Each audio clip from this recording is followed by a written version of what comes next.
Welcome to the Coast to Coast podcast, brought to you by Play Picks and the Lines, coming to you from the West Coast. Josh Lander, joined by my guy Nate Weitzer on the East Coast. We got a big 12-game Wednesday night slate here in the NBA tonight. And this one, taking a look at the Kings hosting the Denver Nuggets. Pretty small spread for what we're seeing here for how much better we think the Nuggets are than the Kings. I mean, they really are objectively. So we'll take a look at some of the best bets in here. Nate does have his great article up on playpicks.com as well with some best bets and player props in there for you. And make sure to like and subscribe to that page. Got a couple other videos up for you, including that player props video where we're looking to stay above 500 on the week. And make sure you are on thelines.com, checking out that odds checker and props tool to make sure you're finding the best bets available for you, available out there to get the best juice back on your money. And make sure you are checking out who's in and out of those lineups as well, as we know there's a bunch of guys, especially today, that appear to be on either the second leg of a back-to-back or still sort of a game time decision. Make sure you know who is going to be in tonight before placing those wagers. And as always, if you do still need a FanDuel or DraftKings account, head to FDPicks.com or DKPicks.com and find those listings in your area, such as what we've got for tonight. Nate, let's get into it. Yeah, as you mentioned, the Nuggets only -4 where they open, and it's still only -5 right now at Sacramento. Total's been bet all the way up to 240. That's up a few points there, as Sacramento can't really play any defense right now after that trade. We will circle back to that one, though. 11 other games to look at on this monster slate. We've got Celtics -7 at the Hornets, Bulls -5 at the Pistons. The Hawks are +5 at the Bucks. Total is also 240 there. We break that game down for you in a separate episode. Suns are +7.5 at Miami. They'll be without Chris Paul, Devin Booker, Cam Johnson, and maybe others on a back-to-back.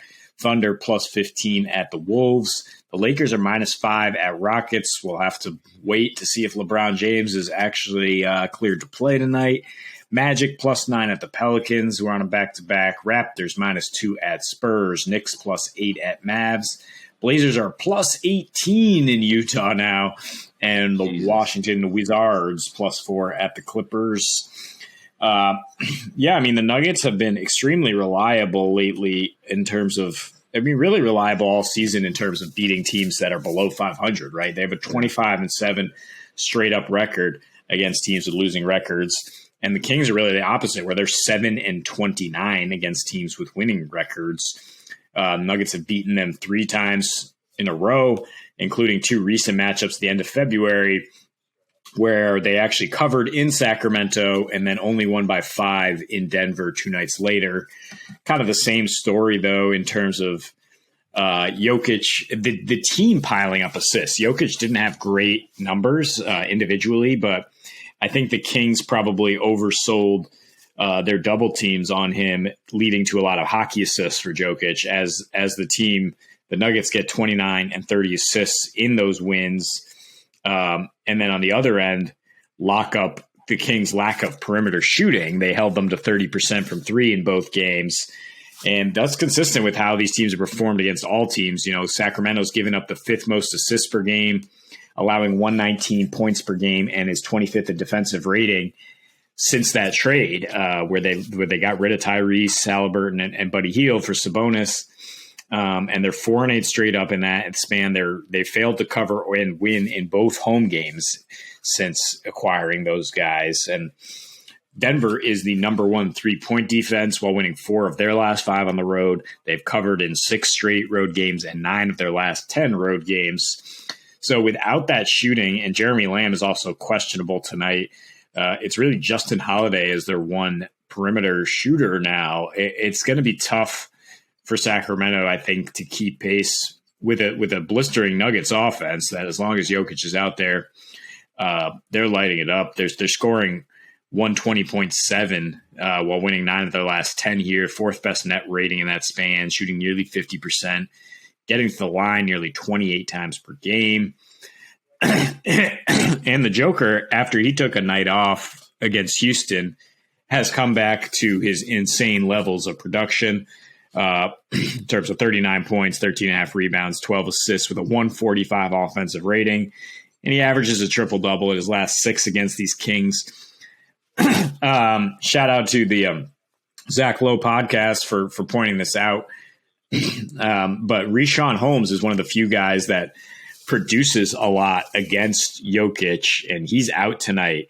Holmes, the master of the push shot, getting those buckets in the interior, in the mid-range areas, the awkward areas that Jokic forces guys to shoot from. And Domantas Sabonis has not really found his scoring touch with these Kings. So it's fair to question how the Kings are going to be able to score, aside from De'Aaron Fox, who is on a tear since that trade, but it has not resulted in many wins, certainly not against good teams like the Nuggets. So feel very good about them winning here. Again, I worry about a 5-point spread, just like I do with the Bucks as they host the Hawks. So I would like to just pair those two together and get both teams at -1 at even money there. Yeah, I feel that. The 240 total I want to say it feels like a lot, but Denver's been scoring a ton on the road. Their pace is actually up in their last 6 as well, to about 7th in fastest. We know the Kings are playing at an even faster pace than that right now, especially at home. The Kings are actually not very good at offense, efficiency wise, but they get possessions. They just keep going. De'Aaron Fox has been shot out of a cannon, even more so since Tyrese Halliburton left and things are a little bit more open for him. But as you mentioned, that has not led to them winning by any means. 4-8 since the trade. They're averaging about 118 points a game, like I said, which is good for 11th. But that offensive efficiency is still down in the bottom half of the league, closer to 20th. And on defense, they're a non-factor, as we know. I mean, last 4 at home have all gone over by an average of about 8.5 points to what the total was. So you're not going to find me betting an under when Sacramento's playing at home. But the total is not really where I'm looking. I'm actually not too worried about that 4.5 point spread, mostly because of the fact that Jokic is going to be in there with pretty much nobody able to even body him in any way, shape, or form. He's going to get his tonight a ton, and he's sort of made his mark, especially since the All-Star break, in terms of how he's playing, averaging about 26 combined rebounds and assists in that time. Points per game still at about 25 as well. So he's going to be able to score tonight, especially. I see this as one of those games where he's probably going to set the tone by scoring, especially if Will Barton does not play tonight, he's a game time decision. Bones Highland likely to play, but still going to need a ton of offense from the big man. And so I can see him looking for his points early at least, and then continuing to sort of control the tempo of the game with his rebounds and assists. And so, yeah, I think this is a good night to definitely take his rebounds as well, especially with Rashawn out. And then, look at a few player performance doubles. You're never going to get too much, but I do think with a smaller spread, you can at least look at things like Jokic to get 25 and a win for plus 130. I might be eyeing Monta Morris, maybe talk about that in player props in terms of his potential to get 15 points in a win. That gets you plus 230 on your money there at FanDuel, or excuse me, plus 190 now. It went down a bit for 15 points in a win for Monta, but still really like that for him as well, as I think he'll be the primary guard and ball handler tonight for them.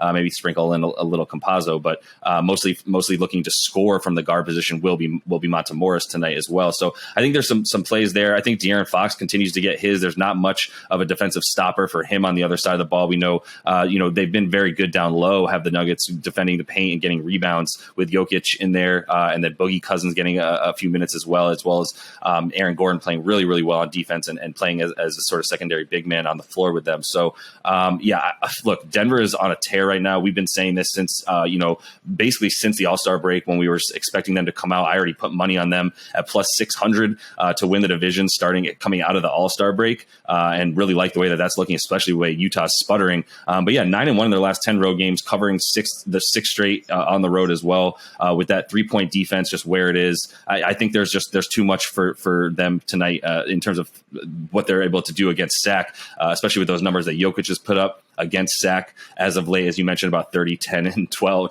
and 10. So yeah, everything just spells good game for Jokic, which means efficient offense for the Nuggets, regardless of who's playing around him tonight, against the worst defense in the league right now, and one of the worst defenses in the history of the league over the last 3 seasons.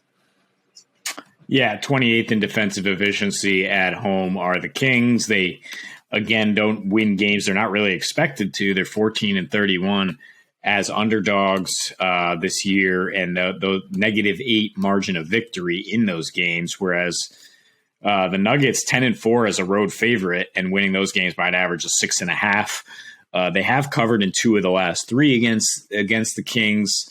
and they didn't cover in that last one, but Jokic had an off night. He went 0 for 5 from 3, did not score much. Yeah. So I think you can look towards the other two games in terms of them being able to kind of run away and hide in this game. And interesting for the money line, it's minus 195 right now. But if you just take the Nuggets to lead at halftime and win, minus 120, I would kind of look at that. I think that this could be a kind of a wire-to-wire victory for them on the road. And there's some interesting player performance specials here. DraftKings, once again, the Joker to get 30 points and 10 assists at plus 320. Don't hate that. You can also combine him and De'Aaron Fox to both get 25 points at nearly plus 200 there. Wow. We expect, both to have their points, and that wire to wire, actually much better odds for that if you think the Nuggets can lead throughout the game at plus 172. But I would just take the halftime full time. I'm more conservative better myself. But if this does wind up a close game down the stretch, it's worth looking at the Nuggets, who struggled in the fourth quarter earlier this season, have really turned it around since the All-Star break. Really in their last 10, they're 5-0 in clutch situations, the last 5 minutes of games within 5 points, and they have the second best net rating in that span. Kings are 1-3 with a -3 net rating. I mean, they're still trying to find their chemistry with this new team, of course. So I think we that's why I feel so good about a Nuggets win, whether it's by 4.5 or fewer. I think you might want to sprinkle in a teaser there just to cover you in case the Nuggets don't run away on the road. But I think they definitely can cover this spread. That they are too efficient and too well poised, when they play bad teams, for us to worry too much about the Kings getting them here. Yeah, I love some. Where did you find that De'Aaron Fox 25 points, Jokic 25 points gets you plus 200? Was that DraftKings? Yeah, these are the player prop specials DraftKings just put up. Yeah, that's wonderful. Love that. De'Aaron Fox, like we mentioned, since the trade, averaging about 28 points a game, playing with an insane usage rate and pace individually as he's just running. So I love that bet there. And yeah, to lead throughout would be leading at the end of each quarter as well, right, for the Nuggets at plus 172 as well on DraftKings. So feel pretty good about that, especially even just leading at half and leading at the end of the game, minus 120. A lot of ways to bet this one. If you don't love the spread, we're staying away from the total, but don't still going to hit that Nuggets spread at -5. Feel good about that, but a lot of other ways to get some juice on your bets here tonight on DraftKings. So some great calls by you there, Nate. And that is all the time we have for you in this one. Make sure you are liked and subscribed to that page. Check out those other game videos and props video we have for you on this big 12-game slate. And until we see you next, happy betting.